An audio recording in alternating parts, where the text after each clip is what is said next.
experimentar muito declínio e a impressão que é como se a igreja tivesse terminado, né? Mas vem o sopro do Espírito Santo e que nunca deixou de ter os fiéis, o remanescente, apesar de toda a volúpia do dragão, né? Do dragão. Então a gente precisa analisar que Jesus disse que as portas do inferno não iriam prevalecer. Ele pode até permitir situações das mais terríveis, mas ele garantiu no sangue dele, na nova aliança. Então nós precisamos, assim, nesse mês de outubro, rememorar. E também veio que justamente dia 31 de outubro, como a professora Alcenira vai trazer aqui, muita propriedade, quis Deus que a nossa posse pastoral fosse justamente em outubro e no dia 31. E uma das nossas missões seria defender as verdades do Evangelho contra todo tipo de tradição, né? Então nós somos, na história das Assembleias de Deus no Brasil, a primeira Assembleia de Deus, de fato, liberta frontalmente, um confronto não com pessoas, mas no campo da exposição bíblica nós prevalecemos assim e somos respeitados. Deus nos engrandeceu, deu esse respeito. Nós que fomos muito discriminados e atacados de todas as formas, né, 88, ou melhor, 86, 89, 80, enfim, mas nós não recuamos, né? Então, a pastora vai fazer a exposição, vai tocar nesses pontos, e a gente deve prestar atenção na história, né? O brasileiro deve gostar de história. A questão do próprio Brasil, né? A história do Brasil, a gente precisa conhecer mais por que o brasileiro é assim hoje, por que o americano é assim hoje, e por que essa batalha do Brasil para se firmar, né?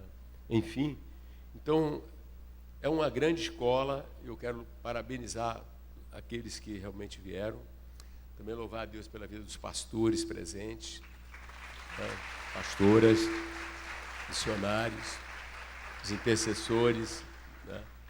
Todos os membros discípulos, realmente ser muito grato a Deus, né? E se Deus permitir, nós temos outros temas, né? Mas dentre os temas tem um que nós começamos a pregar, que é essa relação que o salvo deve decidir a ter com Deus e suas promessas. Então a gente percebe também uma superficialidade, que a gente quer melhorar isso. Uma superficialidade, até mesmo entre obreiros, até mesmo entre pastores mesmo, entendendo? Uma superficialidade quando você desafia, por exemplo, numa oração, numa petição, entende? Basear esta petição em declarações divinas. E a igreja primitiva, bem como os apóstolos, eles eram muito fortes nisso. Soberano Deus que disseste pela boca de Davi, era diferente. Quem está entendendo, diga amém. Você vê a oração de Daniel, era diferente. Então, a gente entender que a gente precisa se relacionar bem com as promessas.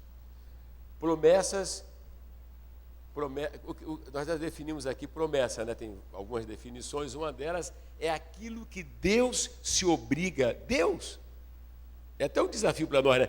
Deus se obriga a realizar em favor de uma pessoa, em favor de pessoas, em favor de uma nação e em favor da igreja.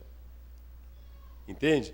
Então o nosso Deus é um Deus que nunca teve receio para cumprir o seu propósito de emitir, de verbalizar, de dizer coisas no sentido de prometer. Sabe o que é prometer? O mundo natural, ele anda muito complexado com promessas, ainda mais quando pensa na área da política, não é? Mas muito do que ocorre na área da política ocorre no dia a dia das pessoas. Nós já sabemos disso, né? A pessoa está reclamando lá do senador, lá do deputado, mas a passarela está ali, ele não quer atravessar na passarela, ele quer atravessar na rodovia. Ele está reclamando lá do senador, mas dirige falando no celular. Está no sanguinho da turma aí, até dos crentes, né? A pessoa, ele está reclamando lá do deputado, mas ele não quer respeitar a vez na fila. Ele quer furar uma fila. Vocês vejam que o problema... Aí daqui a pouco ele vira senador, deputado, com as exceções, graças a Deus que não segue isso, né? Temos aí as exceções, mas é levar alguma vantagem, querer o menor... Quem está entendendo? Então olha para quem está ao outro lado, se prepara para ouvir. Mas assim como tivemos aquela escola, que conquanto tivéssemos temas importantes como Primeira Guerra, Segunda Guerra, né? Primeira Guerra, Segunda Guerra, quem se lembra? Primeira Guerra, Segunda Guerra, a geopolítica, a Caxemira, não foi? Tivemos temas importantes, mas nós começamos com o Espírito Santo. Então hoje o Espírito Santo está dirigindo para começarmos justamente com a reforma. Com a reforma. Nós sempre obedeceremos o tempo no sentido de, a cada 50 minutos, um intervalo, relaxa um pouquinho, vai no banheiro, vai na cantina, né? Quem quiser ir da cantina, né? Mas vai ser muito gostoso, né? Nós fazemos muito treinamento com os pastores. Existe eu estou imaginando que a Arlete, ela veio lá da nossa igreja na Europa, e ela disse, não imaginava que era assim, reverendo. Ainda ontem nós fomos até para mais de meia-noite, né? O pastor Celso recebeu a missão de abrir aqui o culto solene, e Deus, ficamos lá, fincados lá, né? Até o pastor André foi liberado a sair antes, né, por causa da complexidade, mas nós ficamos lá até mais. Então a gente quer louvar a Deus pela dedicação dos pastores, que faz o trabalho de treinamento, e pesquisam, e estudam, e aceitam também as correções, né? Aceito todas as correções. E a pastora Alcenira, eu me lembro que lá, na reunião lá em Copacabana, ela teve, Isabelle, a parte da manhã de sábado, não, a parte sexta-feira à noite, parte da manhã de sábado e a parte de tarde de sábado. Logo, o tema que ela vai discorrer pode ser que seja realmente a manhã de hoje, a tarde e a noite. Ela está com a liberdade, porque nós precisamos sair daqui doutores. Se você for fazer o Enem, ou se for fazer uma prova e tocar na reforma, com certeza você vai se dar bem. Amém? Mas a maior prova é o dia a dia, a gente lembrar daquela ação de Deus, e depois ela vai fazer a ligação com a nossa igreja, que justamente dia 31 de outubro de 1985, o Espírito Santo, que tinha movido o coração do pastor Sebastião Ferreira Pinto, né, que está no céu. Sentimos saudade do pastor Sebastião. Levanta a mão assim, quem sente saudade? Eu sinto. Lembro dele, penso nele, grandes momentos que nós passamos juntos, desde a minha infância, né? Desde a ida para São Paulo, desde o meu batismo com o Espírito Santo e fogo, quando eu perguntei, o que é que eu tenho que fazer? Dar glória a Deus, aleluia, vai orar e dar glória a Deus, aleluia, que você vai ser. E eu fui mesmo, batizado com o Espírito Santo e com fogo, né? Então, o 31 de outubro nosso, e aí agora, com vocês, o Espírito Santo através da pastora Alcenira.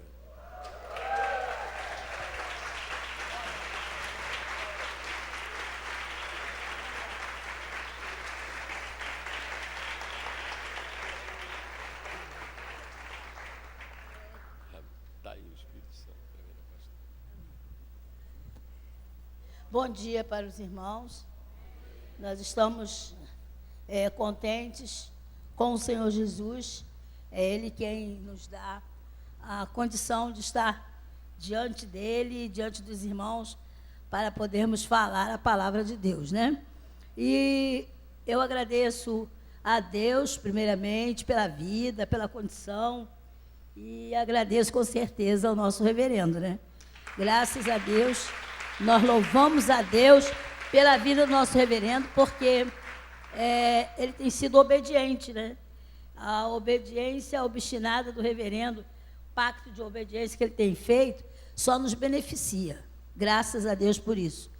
Tomara tivéssemos no nosso, vamos dizer, no nosso estado do Rio, já nem digo no Brasil todo, nosso estado do Rio, mais pastores comprometidos com a palavra, com a verdade bíblica. Eu estou comprometido com a Bíblia, mas não com a Bíblia toda, né?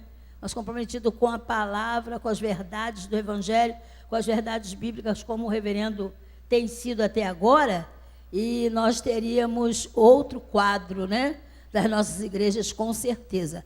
Eu acredito que muita coisa que acontece hoje nas igrejas, em termos assim, de não compreensão daquilo que Deus quer para cada pessoa, ou para a igreja em geral, no terreno não só do ensino, mas também da evangelização, eu acredito que isso fluiria com muito mais leveza, seria muito mais prático do que tem sido até hoje. Nós louvamos a Deus novamente pela vida do nosso reverendo, porque Deus tem encontrado nele, assim, uma disposição para acatar o que está na Bíblia, entendeu? E depender do Espírito Santo.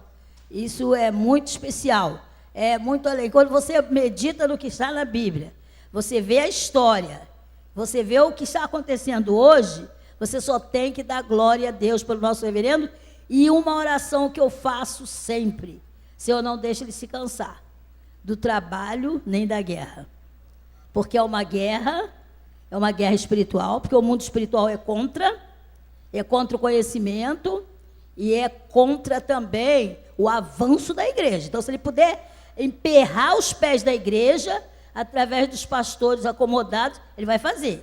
E também por causa da guerra, a guerra e o trabalho. Porque tem um trabalho para o pastor tem que repetir, né? Então, tal como o professor não tem que repetir? O reverendo sempre fala 17 vezes para guardar uma verdade. Então, imagine um pastor, acho que tem que repetir mais ainda, porque se trata de alma, não é apenas o intelecto, né? Não é 2 vezes 2, não é 4 vezes 3, não é o que é rio, o que é mar, não é nada disso. É simplesmente a alma. É a alma que tem que ser inculcada a palavra de Deus, é lá na alma. Então, o trabalho pastoral é tremendamente severo. Ele é severo para com o pastor. Louvado seja Deus, que Deus tem encontrado aqui alguém que quer e que aceita. Amém? Então, irmãos, antes de assentar, vamos orar. Senhor, eu te agradeço, Pai. Senhor, tu sabes que eu sempre te agradeço. E eu quero a tua bênção, Senhor, para esta manhã. Pai Celestial, fala aqui, Senhor, com os teus servos. Meu Deus, meu Pai, que haja aqui simplesmente um microfone. Que o Senhor fale o que eles precisam ouvir, o que eles precisam guardar. Cada pessoa que aqui está, seja estudante, seja membro, discípulo antigo ou novo, seja renovado no Espírito, Senhor. Conhecendo a tua palavra, conhecendo os caminhos, Senhor, da igreja. Nós queremos te louvar, Senhor, pela tua misericórdia, Senhor. Nós te louvamos porque o Senhor está aqui e continuará nesse dia todo para louvor e glória do seu santo nome. Amém. Os irmãos podem sentar, em nome de Jesus.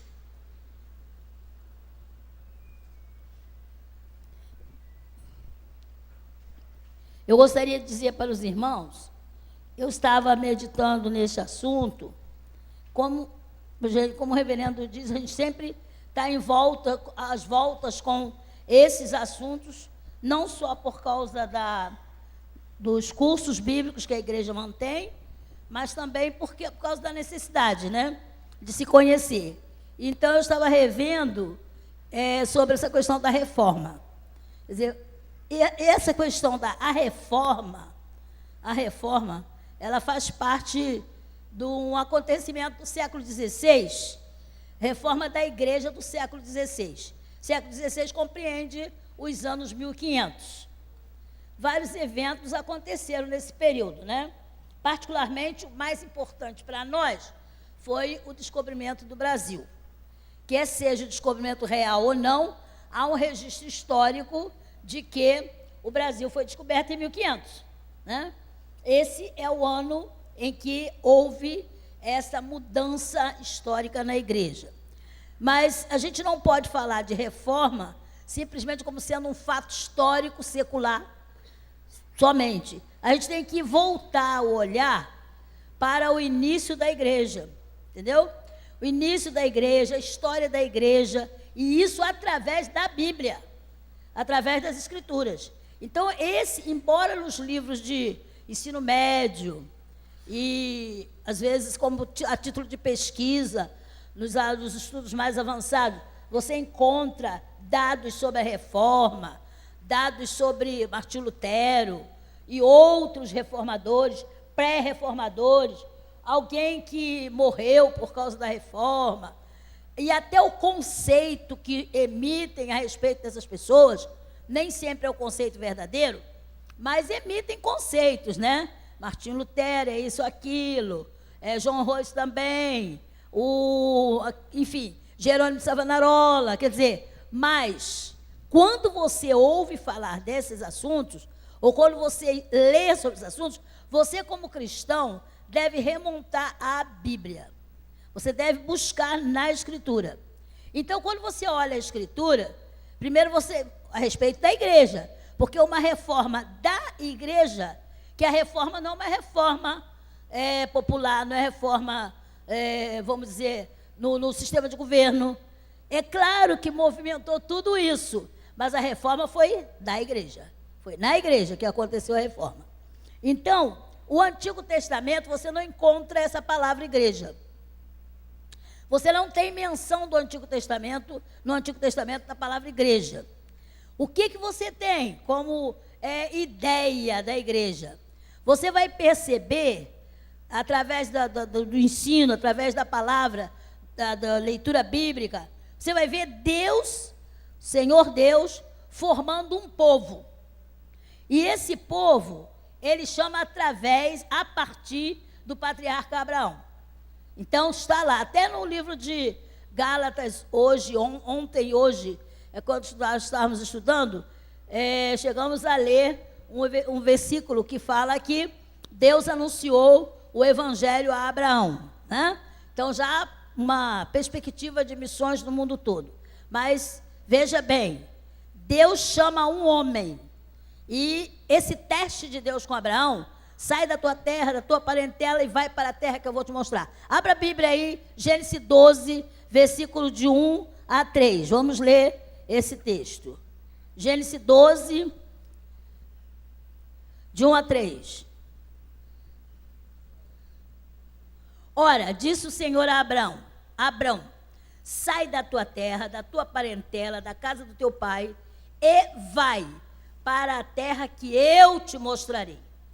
Então, ele não viu a terra, não sabia que terra era essa, mas Deus ia te mostrar. Agora vem o mais interessante. De ti farei uma grande nação, te abençoarei, engrandecerei o teu nome, se tu uma bênção. Abençoarei os que te abençoarem, amaldiçoarei os que te amaldiçoarem, em ti serão benditas todas as famílias da terra. Então, quando Deus diz para Abraão, nele vão ser abençoadas todas as famílias da terra, significa que Abraão, ou a descendência de Abraão, seria uma fonte de bênçãos.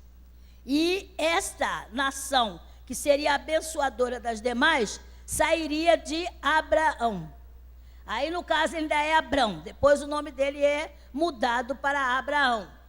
Então, o que acontece? A partir daí, Deus, inclusive, chama esse povo que ele está constituindo através de Abraão, à medida que Abraão não tinha filhos, era idoso, a esposa estéril, mas Deus faz promessa. E ele crê. A partir daí, depois de 25 anos de espera, eles têm um filho. Mais tarde, o que acontece? Depois o filho dele, Isaac, tem também filhos. Só que Isaac teve só 2 filhos. Então ainda não é a nação. De Isaac, dos 2 filhos de Isaac, um se inclina para as coisas de Deus, outro não. Esse inclinado para as coisas de Deus, para um contato com Deus, para conhecer Deus mais de perto, o Deus de seu antepassado Abraão, então desse Deus levanta a nação. Através de quê? 12 filhos de Jacó formam a nação. Só que Deus também tinha feito promessas a Abraão. Já tinha falado anteriormente a Abraão que a descendência dele seria peregrina na terra onde ele estava peregrinando. Seriam peregrinas, mas depois de um tempo voltariam para morar naquela terra. E o Senhor faz promessa de que aquela terra seria da descendência de Abraão. Muito bem. Esses 12 filhos formam essa nação e vão ser escravos numa outra terra. E enquanto estão lá, eles crescem em número, se tornam volumosos também em força e começam a causar um certo temor à nação onde eles estavam. Mas Deus, no seu planejamento eterno, o plano de Deus para formar a igreja passa por aí. No seu planejamento, Deus vê lá o povo formando já uma nação, mas que esse povo teria que voltar e tomar posse da terra que Deus tinha prometido a Abraão. E Deus levanta então quem mesmo? Quem lembra? Que Deus levanta? Moisés. Acompanhe o meu raciocínio. Deus levanta Moisés para conduzir esse povo de volta para a terra onde Abraão morara, onde Abraão habitara com Isaac, com Jacó, onde eles tinham crescido. E por umas questões sérias, a fome, tudo dentro de um planejamento prescrito por Deus. Porque nada acontece no universo que Deus não saiba. Então Deus já sabia de tudo isso. Deus planejou tudo isso e colocou tudo isso em prática. Bem, quando esse povo vem saindo daquela terra do Egito, debaixo da orientação de Moisés, eles param no Monte Sinai. Então ali no Monte Sinai, em volta do Monte Sinai, eles acamparam-se e ali Deus faz as suas ordenanças e Deus sacramenta aquele povo descendente de Abraão, através de Isaac e Jacó, como sendo o seu povo, a nação. Então, Êxodo capítulo 19, versículo 5.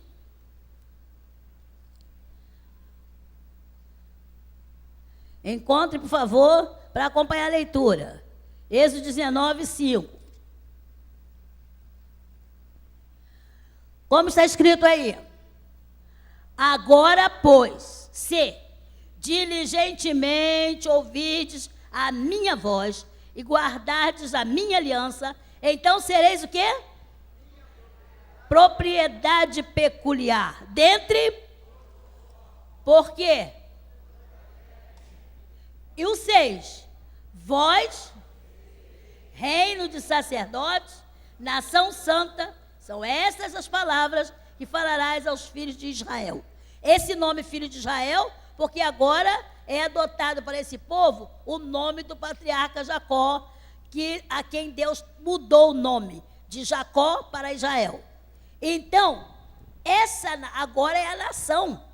E Deus chama de minha propriedade particular. É povo de Deus, nação de Deus, pertence a Deus. Então Deus começa a dar diretrizes para essa nação. Uma coisa a observar é que Deus diz assim: toda a terra é minha, mas vocês são meus. Toda a terra me pertence, mas vocês são particularmente meus. Então com vocês eu tenho uma aliança diferente, eu tenho um trato diferente com vocês. e Deus lhe dá diretrizes, lhe dá as leis. Moisés passa para eles todas as diretrizes que Deus ordena, e esse povo prossegue até chegar em Canaã, que era a meta que onde eles deveriam chegar. Então, durante vários séculos, né, o Senhor cuida desse povo. Cuida como? Introduz-os na terra, dá a eles lugares, casas que eles não construíram, tudo uma situação maravilhosa de vida, e o povo está lá. Só que, o que aconteceu com o povo? Quem estava dirigindo? Moisés. Agora Moisés já faleceu, Josué foi e colocou o povo na terra. Depois de Josué, Deus levantou juízes para cuidar do povo. Então a sequência de cuidadores do povo de Deus foi primeiro, juízes, sacerdotes, profetas, reis. Toda essa gente que Deus levantou na história bíblica para cuidar do povo que lhe era peculiar. E então, esse povo, tendo seus representantes de Deus para cuidar deles, ainda assim, eles não foram aquele modelo de obediência. Mas Deus tratou deles. Deus tinha feito uma promessa a Abraão, repetiu essa promessa a Isaac, tornou a confirmar essa promessa com Jacó. Então, Deus não muda a sua palavra. Então, Deus açoita esse povo, corrige esse povo, chama a atenção desse povo. Em situações muito extremas, Deus dizima um bom número deles. Houve mortes, houve muita coisa, mas Deus preservou a sua palavra, a sua promessa. E esse povo prosseguiu. Isso porque Deus queria manter esse grupo que ele diz, vocês são minha propriedade, em comunhão estreita com ele, porque desse remanescente viria o representante maior de Deus para resgatar a humanidade toda. E quem é esse representante? Jesus. Entendeu? Então, todo o caminhar do povo de Israel foi no sentido de quê? Aguardar a chegada do Messias, como eles conheciam. Jesus, o resgatador, o Filho de Deus, para trazer a salvação para todos os povos e, em particular, a mensagem direta para esse povo. Então, você vê, manter todos eles unidos a si, até que se cumprisse o tempo da chegada de Jesus. Aí já o nascimento de Jesus, na plenitude dos tempos, Gálatas capítulo 4, versículo 4, vamos lá, tem uma palavra especial que Deus passa pelo Espírito Santo para o apóstolo Paulo, e ele transmite aos irmãos da região da Galácia. Então você tem aí, Gálatas capítulo 4, versículo 4.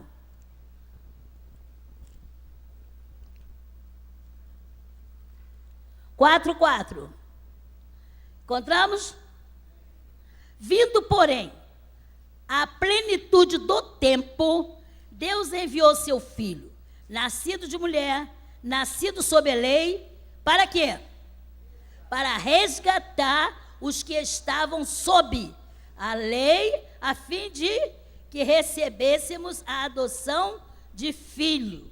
E porque vós sois filhos, enviou Deus ao nosso coração o Espírito de seu Filho que clama, Abba, Pai. Agora, todos que aceitassem, agora não é só o judeu, todos que aceitassem essa notícia, seriam agora chamados de filho, e poderiam chamar Deus de meu Pai, certo? Deus primeiro diz que o povo é meu povo, agora ele dá a chance do povo dizer meu Pai. Então, o que nós temos? Esse grupo, tá, de pessoas que lá no Antigo Testamento foi conhecido como povo de Israel, povo da promessa, israelitas. Depois, mais tarde, Deus teve que corrigi-los, foram para o cativeiro e passaram a ser conhecidos como judeus, porque a tribo maior que estava no cativeiro era a tribo de Judá. Então passa a ser conhecido como judeus. esse povo agora, morando nesse espaço, vivendo nesse espaço, recebe Jesus. Jesus também era um judeu. Jesus era um judeu e ele vem trazer a mensagem de salvação, a mensagem mostrar a face de Deus agora para o povo. O livro de João, Evangelho de João, capítulo 1, diz lá uma mensagem que é bom ter em mente quando a gente fala que Jesus veio mostrar Deus para a humanidade. É muito bom você ler esse capítulo 1 de João, que diz assim, vamos lá, deixa eu encontrar aqui a página. Capítulo 1, versículo 1. No princípio era o verbo estava com Deus, o verbo era Deus. Ele estava no princípio com Deus. Todas as coisas foram feitas por ele, nada do que se fez sem ele, nada foi feito sem ele. Então, nós sabemos que Jesus vem e mostra quem é Deus. E nesse capítulo 1, se você continuar lendo, você vai ver que ele veio, versículo 14, o verbo se fez carne e habitou entre nós e vimos a sua graça, cheio de graça e verdade, vimos a sua glória, glória como a de unigênito do Pai. Então você percebe aí que Deus se mostra através de Jesus. Quando ele se mostra através de Jesus, ele proclama a salvação não apenas para aquele povo exclusivo, mas para toda a humanidade. E ele então, a partir daí, Jesus começa a treinar um grupo de colaboradores. Uma coisa que passou aqui sem eu falar, é que quando Jesus nasce, tá? Jesus nasce, o nascimento humano de Jesus aconteceu enquanto esse povo, que é povo de Deus, estava sendo regido pelo Império Romano. Então, quem mandava em toda aquela terra, mandava em todas aquelas pessoas, era o imperador romano. E o que acontece? Esse trabalho que Jesus teve de formar colaboradores foi incansável, porque dentro dos seus colaboradores, ele não escolheu assim a dedo somente pessoas boazinhas. Ele foi e escolheu dentre, você vê, cada um tinha uma índole, cada um tinha um temperamento, cada um tinha um modo, mas Jesus escolhe eles. E esse aí é o embrião da igreja. O embrião da igreja está aí. Até Jesus nascer, até a plenitude dos tempos, você não tem a palavra igreja no seu vocabulário bíblico, na Bíblia. Mas a partir de Jesus, aí você começa a delinear, começa a observar um outro tipo de ajuntamento de pessoas, um outro tipo de agrupamento de pessoas para servirem a Deus. E esse grupo, Jesus vai chamar de minha igreja. Amém? Minha igreja. Então você, para falar que a igreja foi reformada, você tem que saber, peraí, quando foi? Como foi? Como é que chegou a ser igreja? Como foi? Então, você tem que observar essas coisas. Quer dizer, o comecinho, a mente de Deus, Deus já estava com tudo traçado. Se nós pensarmos num Deus que precisou de eventos para realizar coisas, nós estamos mal acabados. A Bíblia diz que Deus é o quê? Onisciente. Então, ele sabe o que vai acontecer daqui a 10 anos, daqui a 15, 50. Ele sabe o fim das coisas. Ele conhece, sabe de tudo. O passado ele já viu. O presente está diante dele e o futuro não tem dificuldade para ele. Ele conhece tudo. Então, ele já tinha o plano pronto, plano traçado para erguer a sua igreja. Mas ele não ia simplesmente soprar e a igreja aparecer. Ele quis caminhar com essa humanidade. Quando Deus prepara o homem lá no Éden, e põe lá no Éden, e dá ordens ao homem, e traça planos com o homem, e fala ao homem da obediência. Quer dizer, Deus está planejando, está colocando em ação o seu planejamento. Aí alguém pode pensar, peraí, mas Deus não sabia que o homem ia pecar, né, tadinho de Deus, coitado de Deus. Não, Deus ele não planejou a queda do homem, mas como o homem tem a livre-arbítrio, havia uma probabilidade. Deus não quer ninguém servindo a ele como robô. Essa é até uma coisa que a gente já sabe hoje. Deus não quer que nós sirvamos a Deus por uma obrigação simplesmente. Ele quer que nós o sirvamos de coração espontâneo, de alma aberta. Eu escolho servir a Deus. E Deus queria isso. Então, quando Adão peca, o plano de Deus para, se acontece dele rejeitar, já tem o plano pronto. O plano está lá e Deus prepara, e é Jesus. E ele começa a colocar esse plano em ação. Então você vê, a partir do ministério de Jesus, então ele começa, nesse ministério de 3 anos, ele vai formando colaboradores.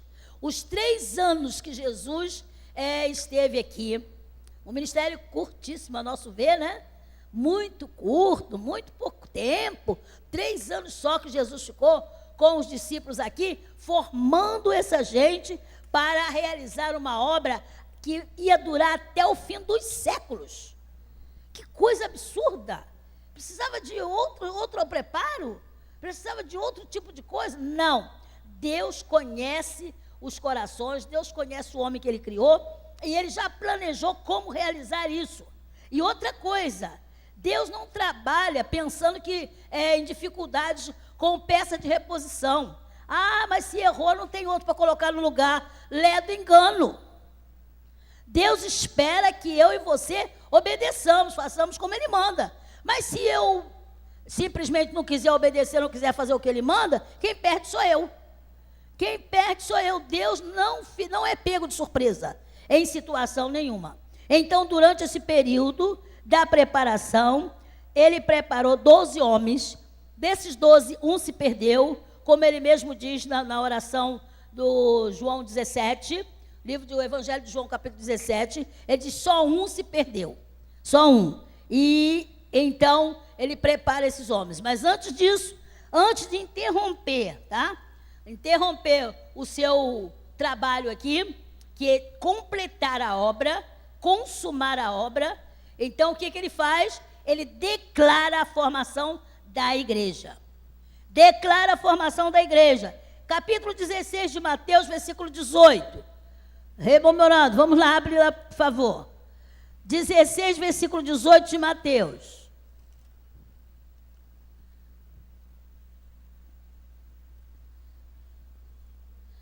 Como é que está a palavra aí na sua Bíblia?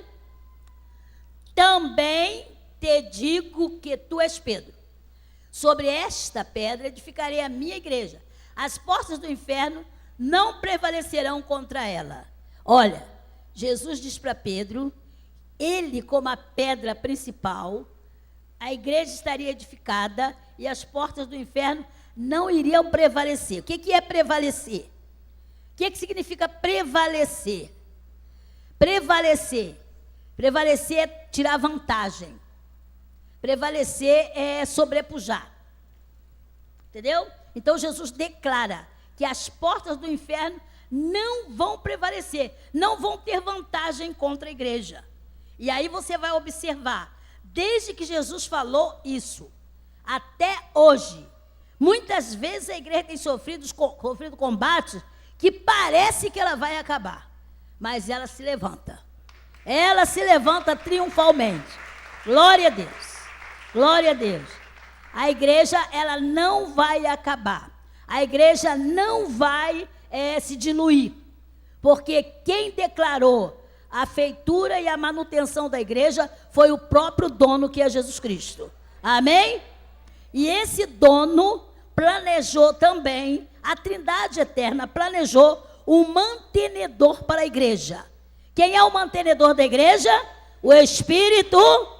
Fale forte. O mantenedor da igreja é o Espírito Santo. Então não tem diabo que se levante e vai tirar proveito. Ainda que ele esbarre em algum crente, derrube alguns, alguém perde a paz, alguém perde, às vezes, o combate, mas pode se levantar, porque o Espírito Santo, que é maior, está dentro da igreja. Louvado seja Deus. O Espírito Santo está dentro da igreja. Louvado seja Deus. Não está fora. tomando conta, quem sabe, aconteceu uma coisa, eu não vi. Não, você quando toma conta de alguém, às vezes fica até, puxa, eu tenho que ficar 24 horas de olho em fulano, para não fazer coisa errada, de olho nessa criança, a criança é muito levada. Com o Espírito Santo não tem nada disso. Ele vela por você o tempo todo. Vela por você individualmente e vela por nós coletivamente, como igreja do Senhor Jesus. Amém? Então isso é verdade. Então Jesus, tendo que voltar para o céu, então o que ele faz? Ele dá ordens aos seus seguidores. E a ordem que ele dá é que essa igreja se estenda até os confins da terra. Ali, naquela região de Caná da Galileia, da Palestina em geral, aquela região ali, tudo bem, estavam ali. Mas quando Jesus fala com eles, diz, vão a todas as nações. Mateus 28. Mateus 28, versículo 19 e 20. E depois Atos 1, 8. Mateus 28 é a ordem. E depois, em Atos 1, Jesus torna a falar. Repete essa ordem. 28, 19. Eu gostaria que os irmãos lessem o 19 e as irmãs lessem o 20. Vamos lá. Homens, leia o 19.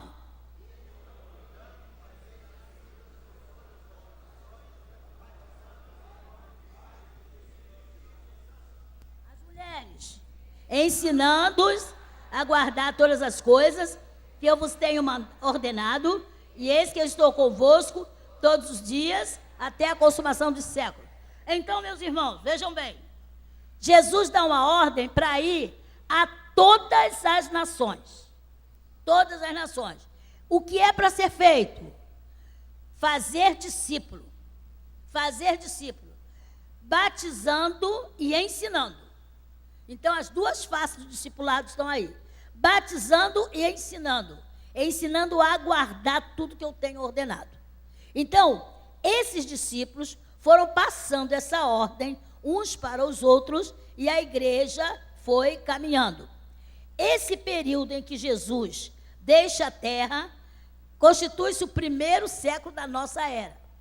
Então, vocês sabem que a história humana, a história dos povos, a história geral, ela está distribuída em duas porções, antes e depois de Cristo, tá?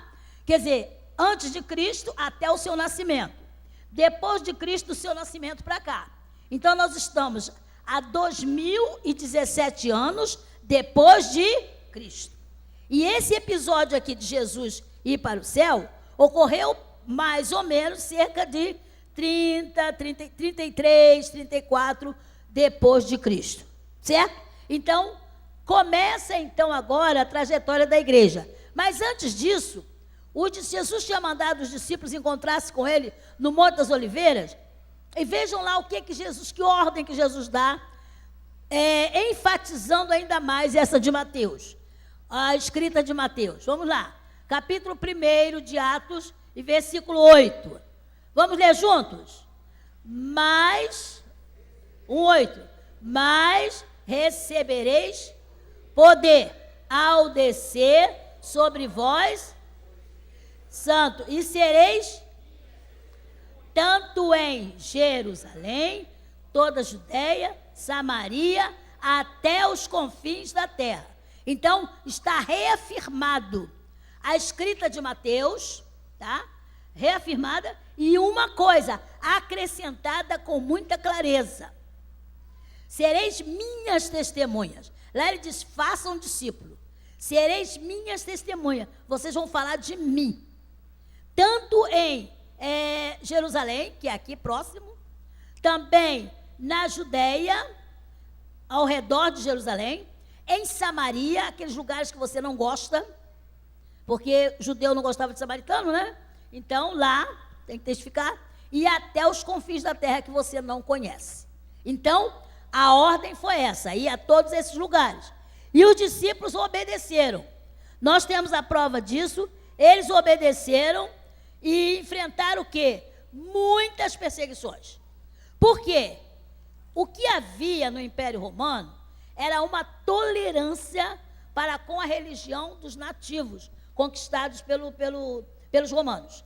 Os conquistadores romanos, eles trouxeram para o seu domínio gente de todo lugar, terras em todo o mundo, onde eles puderam ir, eles foram. E enquanto eles traziam essas pessoas, traziam esses territórios para serem dominados pelo próprio imperador, eles observavam a religião desse povo e eles toleravam. Então a religião nativa era tolerada, tá? Era tolerada. No caso lá da Judéia, o judaísmo era tolerado.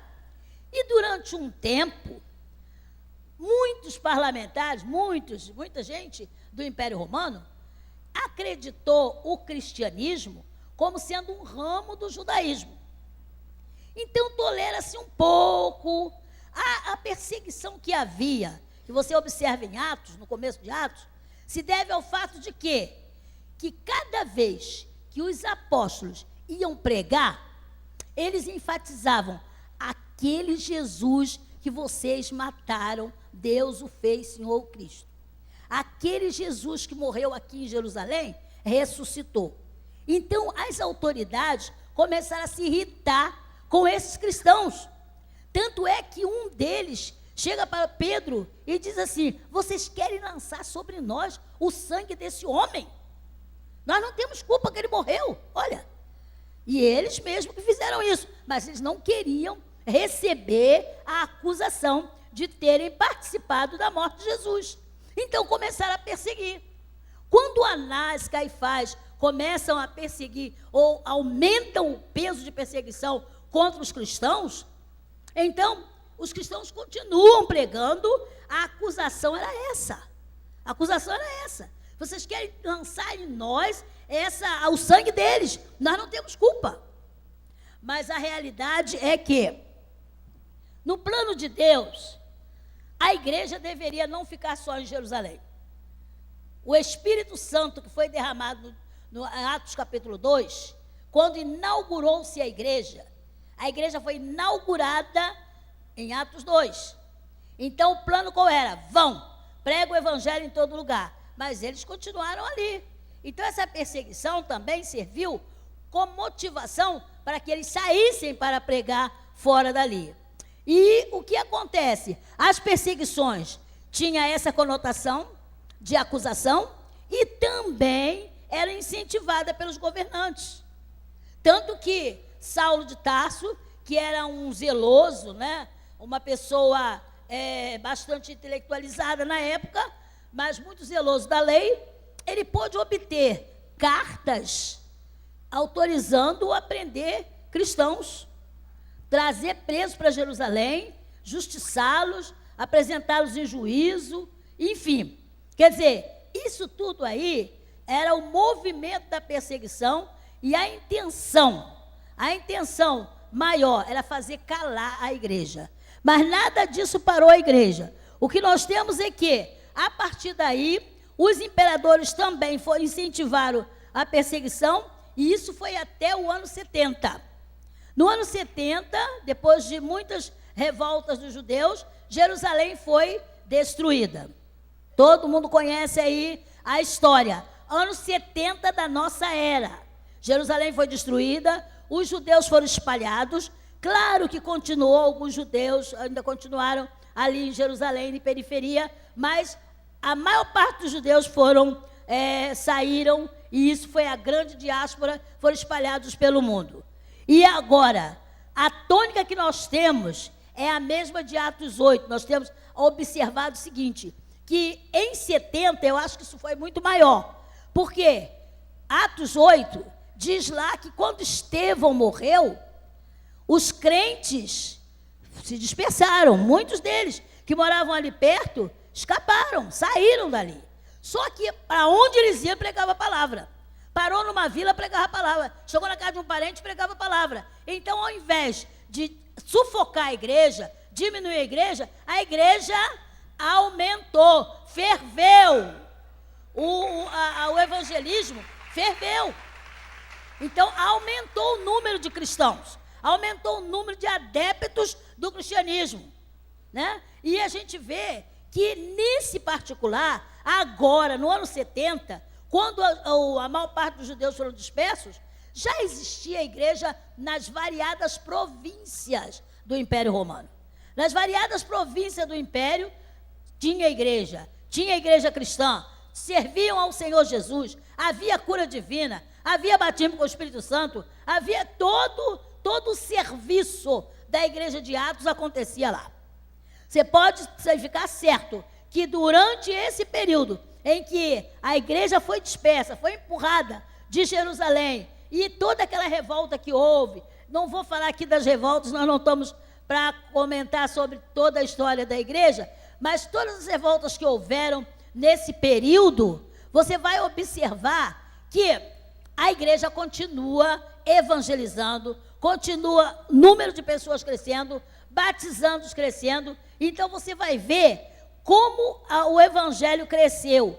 E uma coisa, a partir do ano 70, mesmo em Roma, mesmo em algumas províncias mais importantes do império, ser cristão passou a ser ilegal.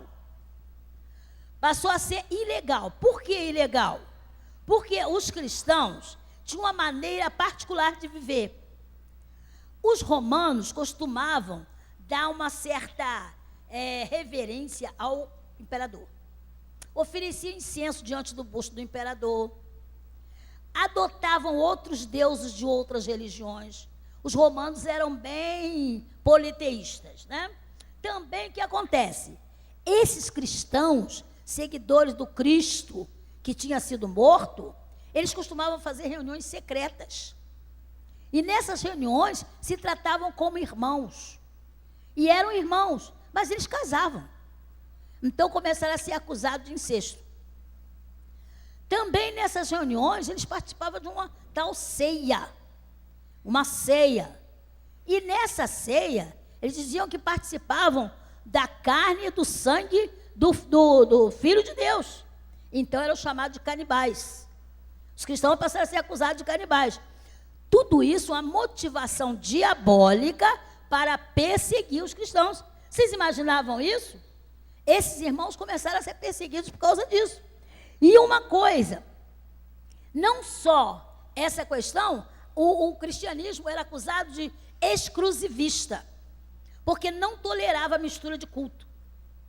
Nenhum cristão de verdade, nenhum fiel da igreja primitiva aceitava assim a mistura do culto, oferecer incenso, ter um busto, ter uma coisa. Não. O verdadeiro cristão, ele adorava a Deus em espírito e verdade, fazia seus cultos, fazia aquele de Atos, capítulo 2. Volta aí em Atos, capítulo 2, e veja aí o versículo. Qual era o dia a dia, o cotidiano da igreja? Lê aí, 2:42, que todo mundo, eu creio que sabe de cor. Como é? Perseveravam o quê? Na doutrina dos apóstolos, que mais? Comunhão, partir do pão e nas... Depois, havia temor em cada alma, mas eram realizados muitos sinais e prodígios. Os que creram estavam juntos, tinham tudo em comum. Então, tudo que eles faziam era juntos. Agora, o versículo 47 dá uma tônica especial. Louvando a Deus, contando com a graça e simpatia do povo. Enquanto isso, o que acontecia? O Senhor acrescentava os salvos, acrescentava mais membros. Então a igreja crescia desse jeito. Bom, você vai ver também, se você olhar a história, que até o início do segundo século, quando eu falo primeiro século, eu estou falando do ano 0, nascimento de Jesus, até o ano 100. Do ano 100 até o ano 200, certo? No final do segundo século, até aí, até o terceiro século, a igreja estava em todo lugar, tudo bem, só que, presta atenção nisso, não aceitavam nenhum ensino diferente daquele proferido por Jesus e pelos apóstolos. Não aceitavam nenhum ensino diferente. O ensino era o que Jesus falou e os apóstolos repetiam. Quem andou com Jesus, que ainda estava vivo no primeiro século, até mais ou menos o ano 60, quem estava vivo, passou sua escrita para a igreja.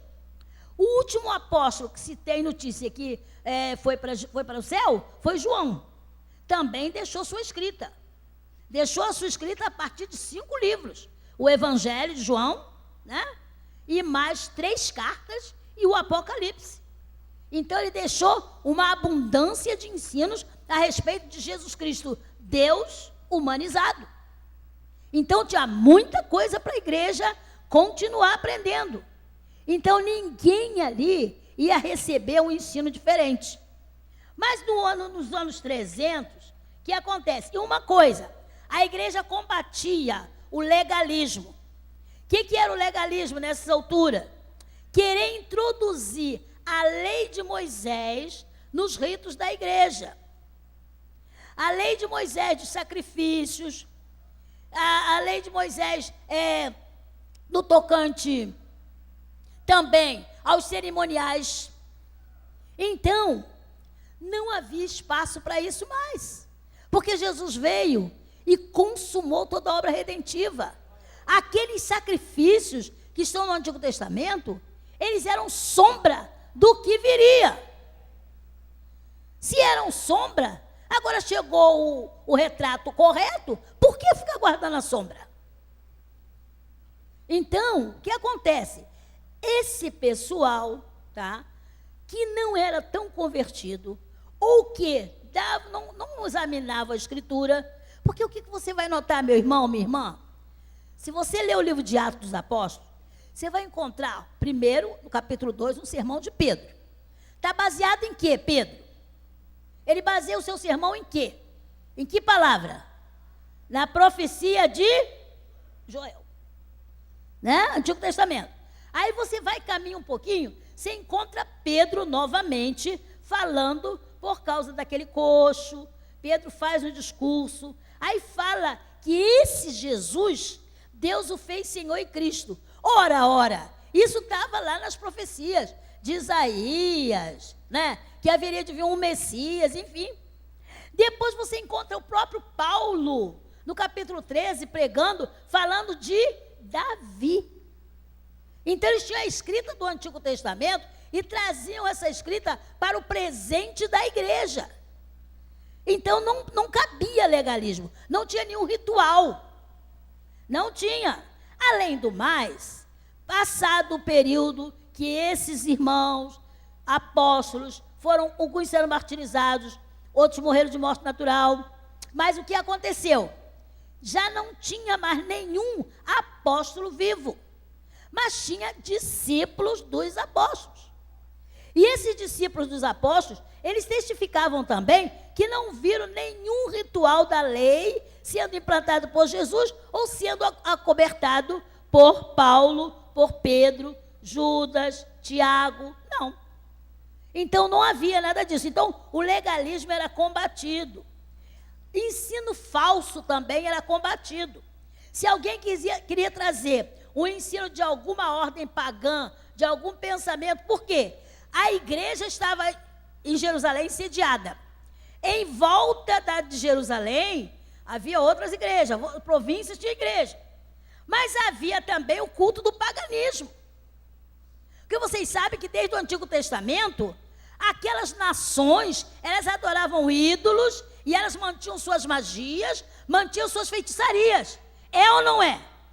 Se você tem alguma dúvida, abre a sua Bíblia, a partir do livro de Isaías e de Jeremias, você vai ver o combate desses dois profetas quanto à intromissão de cultos pagãos no meio do povo judeu.